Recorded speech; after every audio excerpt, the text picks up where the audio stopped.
СДСМ и неговиот кандидат за градоначалник Мартин Костовски денеска се послужија со класична лага и инсинуација во обид да добијат ситно партиски поени, надевајќи се дека тоа нешто ќе им смени на 19 октомври на изборите.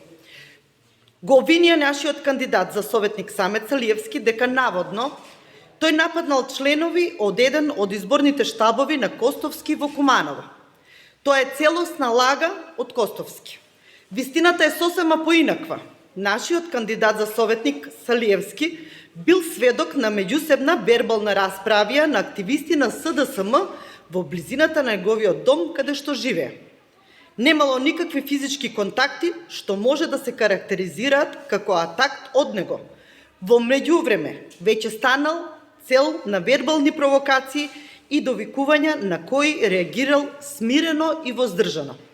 Почитувани, ова се очајнички обиди на СДСМ со лаги и манипулации на низок, дрзок и целосно некоректен обид да добијат ситни поени пред кумановци и јавноста.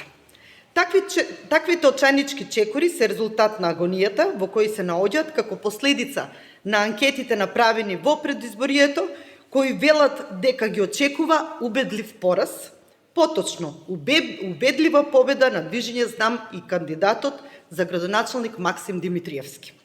Ние немаме намера да се занимаваме со вакви политикански игри на некои истрошени политичари.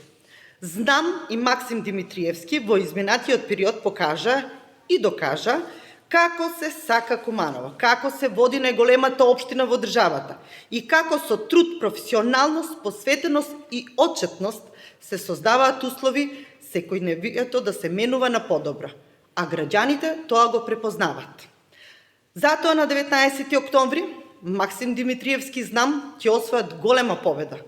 Победа за Куманово да продолжува да се менува.